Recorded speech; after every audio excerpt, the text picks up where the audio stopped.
இயந்திர பராமரிப்பு, மீனவர்களுக்கு படிப்படியான வழிகாட்டு முறைகள்.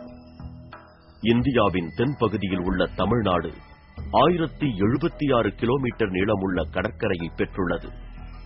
இது நாட்டின் 2வது நீளமான கடற்கரையாகும். கடற்கரையின் பெரும் பகுதியில் சீறி எழும் அலை நுரைத்துச் சிதறும். மாநிலத்தின் 13 கடலோர மாவட்டங்களில் உள்ள 591 மீனவ கிராமங்களிலிருந்து பல ஆயிரம் மீனவர்கள் மீன்பிடிப்பு தொழில் நடத்தி வருகின்றனர். தமிழ்நாட்டில் விசைப்படகுகள், இயந்திரமாக்கப்பட்ட படகுகள், பாரம்பரிய கட்டுமரங்கள் மற்றும் வள்ளங்கள் ஆகியவையே மீன்பிடி படகுகளாகும். கடந்த 10 ஆண்டுகளில் FRP படகுகள் எனப்படும் கண்ணாடி இழைப்படகுகள் பாரம்பரிய கட்டுமரம் மற்றும் வள்ளங்களுக்கு பதிலாக உபயோகப்படுத்தப்படுகின்றன. பால் போன்ற நீண்ட ஷாப்டில் பொருத்தப்பட்டுள்ள புரொப்பல்லரை கொண்ட ஏர் கூலர் என்ஜின்கள் இப்படகுகளில் பொருத்தப்பட்டுள்ளன. இயந்திரமாக்கப்பட்ட இப்படகுகள் மீன்களை தேடி தற்சமயம் நீண்ட தூரம் செல்கின்றன. இயந்திரமாக்கப்பட்டதால் சிறுதர மீனவர்களின் சிரமம் குறைந்துள்ளது. ஆனால் கடலில் பல இடர்களால் பாதிப்பு அடைகின்றனர். சீறியெழும் அலையை எதிர்த்துச் செல்வது ஆபத்தான பயிற்சியாகும். இயந்திரங்களும் சீறி நுரைத்து எழும் அலையால் பாதிப்பு அடைகின்றன. இயந்திரம் பழுதுபடுதல் வழக்கமானதே. இயந்திரத்தை போதிய முறையில் பராமரிக்காது இருப்பதே இதற்கு காரணமாகும். இயந்திரங்களை பற்றிய போதிய விவரம் அறியாமல் இருப்பதால் தான் இத்தகைய தொல்லைகள் ஏற்படுகின்றன. தினசரி பராமரிப்பு மற்றும் கவனம் இல்லாததால் இயந்திரங்கள் அடிக்கடி இயங்காமல் நின்று விடுகிறது. இதுவே கடலில் சிறுதர மீனவர்களின் பாதுகாப்பு பற்றிய கவலைக்கான முக்கிய காரணமாகிவிடுகிறது. இயந்திரத்தில் அடிப்படை அமைப்புகளை எளிதில் படிப்படியாக புரிந்து கொள்வதற்கு இப்படம் உங்களுக்கு உதவும்.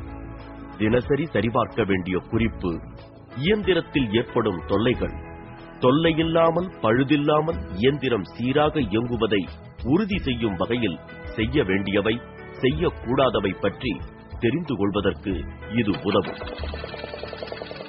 வாருங்கள், நாம் சென்னை நகரத்திற்கு தெற்கே உள்ள கொட்டிவாக்கம் மீனவ கிராமத்திற்கு செல்வோம். அங்கே இந்த இயந்திரத்தை பராமரிப்பது பற்றி மேலும் தகவல்கள் அறிவதற்காக மீனவர் வேலு அவரது குழுவினருடன் பழுதுகளை சரி செய்யும் சேவை பொறியாளருக்காக காத்திருக்கிறார். வணக்கம், உங்களோடு இருப்பது எனக்கு மகிழ்ச்சி அளிக்கிறது. இயந்திரத்தின் சில தன்மைகள் பற்றியும் அதன் பகுதிகளை பற்றியும் உங்களுக்கு விளக்கிச் சொல்வது எனக்கு மகிழ்ச்சியாக உள்ளது. மீன்பிடி தொழிலில் மீனவராக அன்றாடம் ஏற்படும் பிரச்சனைகளை சமாளிப்பதற்கு தேவையானதை எடுத்துக் கூறுகிறேன். ஆனால் சிலவற்றை திறமையான மெக்கானிக் மட்டுமே செய்ய முடியும். அவற்றை அவர்களிடமே விட்டுவிட வேண்டும். டீசல் இயந்திரத்தின் முக்கியமான பகுதிகளை முதலில் நீங்கள் தெரிந்து கொள்ளுங்கள். இது டீசல் டேங்க், கேப் அசெம்பிளி. இது ஃபியூவல் ஃபில்டர். நீங்கள் இப்போது பார்த்துக் கொண்டிருப்பது ஏர் ஃபில்டர். இது சுத்தமான காற்றை எரிதலுக்காக வழங்குகிறது. இதில் என்ஜின் ஆயில் ஊற்ற வேண்டும். இது ஒரு மிகவும் முக்கிய பகுதியாகும். இதனை ஃபியூவல் இன்ஜெக்டர் என்று கூறுவர். நீங்கள் இப்போது பார்த்துக் கொண்டிருப்பது லூப் ஆயில் ஃபில்டர் அசெம்பிளி ஆகும். இன்ஜின் ஆயில் அளவை அறிந்து கொள்வதற்காக டிப்ஸ்டிக் என்று கூறப்படும் இந்த குச்சியை உபயோகிக்கிறோம். இது சைலன்சர் அல்லது மஃப்ளர் என்ற பகுதியாகும். டீசல் டேங்கில் போதிய அளவிற்கு டீசல் உள்ளதா என்பதனை உறுதி செய்து கொள்வதே முதலாக சரிபார்க்கப்பட வேண்டிய குறிப்பு ஆகும். டீசல் அளவை அறிந்து கொள்ள சுத்தமான கம்பி அல்லது குச்சியை பயன்படுத்த வேண்டும். புனல் வழியாக மட்டுமே எரிபொருளை ஊற்ற வேண்டும். அவ்வாறு ஊற்றும் பொழுது தூசி உள்ளே செல்வதை தடுக்க சுத்தமான துணியை வடிகட்டியாக பயன்படுத்த வேண்டும். டேங்கிற்குள் கசடு செல்லாதபடி எரிபொருளை சிந்தாமல் மிருதுவாக ஊற்ற வேண்டும். மீன் பிடிப்பதற்கு செல்வதற்கு முன்பாக என்ஜின் ஆயில் அளவையும் டிப்ஸ்டிக்கை பயன்படுத்தி அறிந்து கொள்ள வேண்டும். பரிந்துரைக்கப்பட்ட குறைந்த அளவு மற்றும் அதிக அளவை தெரிவிக்கும் அடையாளங்கள் உள்ளன. குறைந்த அளவிற்கான அடையாளத்தில் ஆயில் அளவு இருந்தால் ஆயில் ஊற்றி அளவை அதிகரிக்க செய்ய வேண்டும். எப்பொழுதும் அதிகபட்சமான அடையாளத்தில் இருக்கும் வகையில் ஆயில் அளவு பராமரிக்கப்பட வேண்டும். சரியான தரம் உள்ள என்ஜின் ஆயில் பயன்படுத்தப்படுவதை உறுதி செய்து கொள்ள வேண்டும். பயணத்தின் போது அதிர்வால் மரைகள் கழன்று இருக்கலாம். எனவே மீன்பிடிக்க செல்வதற்கு முன்பாக அவற்றை பார்த்து சரி செய்து கொள்ள வேண்டும். ஆணிகளின் மேல் மற்றும் கீழ் மரைகளை இறுக்கமாக திருகி சரி செய்து கொள்ள வேண்டும். ஃபியூவல் ஃபில்டரில் ஆயில் கசியாதவாறு எல்லா குழாய்களிலும் காற்று புகாதபடி பேஞ்சோ பிட்டிங்கை இறுக்கமாக வைக்க மறந்துவிடக்கூடாது.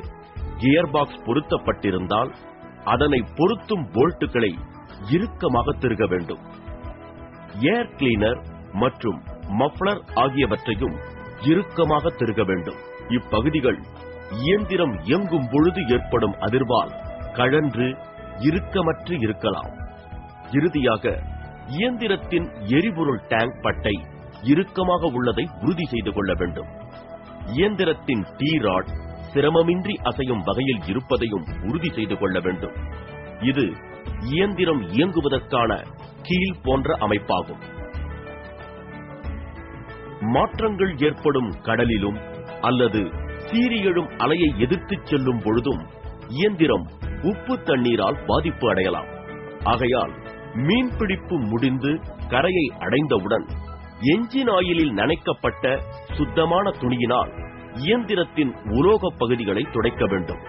அதனால் அவற்றின் மீது படியும் மெலிதான தகடு போன்ற ஆயில் துருப்பிடிப்பதை தவிர்த்து இயந்திரம் நீண்ட நாட்களுக்கு இயங்க வழிவகுக்கும். புரோப்பல்லர் ஷாஃப்ட் எளிதாக சுழல்வதை உறுதிப்படுத்திக் கொள்ள வேண்டும். மரையை இறுக திருகியவுடன் புரோப்பல்லரை சரியாக அதன் இடத்தில் இறுக்கமாக வைக்க ஸ்பிளிட் பின்னை பயன்படுத்த வேண்டும். இப்பொழுது எரிபொருள் அமைப்பை பார்ப்போம். டேங்கில் இருந்து டீசல் எரிபொருள் ஃபியூவல் ஃபில்டருக்கு வருகிறது. அது சுத்தமான டீசலை ஃபியூவல் பம்பிற்கு அனுப்புகிறது. பம்ப் உயர்ந்த அழுத்தத்தில் எரிபொருளை இன்ஜெக்டருக்கு அனுப்புகிறது. மீதமான எரிபொருள் டேங்கிற்கு மீண்டும் அனுப்பப்படுகிறது. இது ஃபியூவல் ஃபில்டர். ஃபில்டரின் மரைகளை திருகி பவுலையும் திருகி கழற்றினால் ஃபில்டரை பார்க்கலாம். இதனை அடிக்கடி புதிதாக மாற்ற வேண்டும். இதனால் என்ஜினுக்கு செல்லும் டீசல் சுத்தமானதாக இருக்கும். ஃபில்டரில் அடைப்பு ஏற்படுவதால் இயந்திரம் நின்றுவிடும். இதனை தவிர்க்க உதிரி ஃபில்டர் ஒன்றை எப்பொழுதும் வைத்திருக்க வேண்டும். ஃபில்டரின் பகுதியை சரியான வகையில் வைக்க வேண்டும். குறிப்பாக ஸ்பிரிங் உரிய இடத்தில் வைக்கப்பட்டுள்ளதை சரிபார்த்துக் கொள்ள வேண்டும். ஃபில்டரை சரியான முறையில் கருப்பான தகடு மேற்புறம் வரும்படி பொருத்த வேண்டும். இதனை பொருத்தி திருகும் போது ஓரிங் சேதமடைதல் கூடாது. சரியாக அமைக்கப்படுதல் வேண்டும். அமைக்கப்பட்டது சரியாக உள்ளதா என்பதனை சரிபார்க்க சிறிது கழற்றி பின்பு இறுக்கமாக மரைகளை திருக வேண்டும். எரிபொருள் அமைப்பில் ஏர்லாக்கை நீக்குவதற்கு தொடர்ச்சியாக டீசல் வடியும் வரை ஏர் வெளியேறும் மரையை தளர்த்தி திருக வேண்டும். கடைசியாக செய்ய வேண்டியவை மற்றும் செய்யக்கூடாதவை பற்றி பார்ப்போம். சுத்தமான கேனிலிருந்து எப்பொழுதும் சுத்தமான டீசலை பயன்படுத்த வேண்டும். மீன்பிடிக்க செல்லும் பொழுது சரியான உபகரணங்களை எடுத்துச் செல்ல வேண்டும். டீ ராடிற்கு கிரீஸ் இட வேண்டும். அதன் இடத்தில் அது எளிதாக நகர்வதை உறுதி செய்து கொள்ள வேண்டும். துருப்பிடித்து வீணாவதை தடுக்க உலோக பகுதிகளின் மீது சுத்தமான லூப் ஆயிலை தடவ வேண்டும். கம்பெனியால் அமைக்கப்பட்டவற்றை மாற்ற முயற்சிக்க கூடாது. சீல்களை உடைக்கக்கூடாது. சீலிடப்பட்ட பகுதிகளை பயிற்சி பெற்ற மெக்கானிக்குகள் மட்டுமே கவனிக்க வேண்டும். இயந்திரத்தை பொருத்தும் மரைகளை இறுக்குவதற்கு உளி மற்றும் சுத்தியலை பயன்படுத்தக்கூடாது. தகுந்த ஸ்பேனரை மட்டுமே பயன்படுத்த வேண்டும்.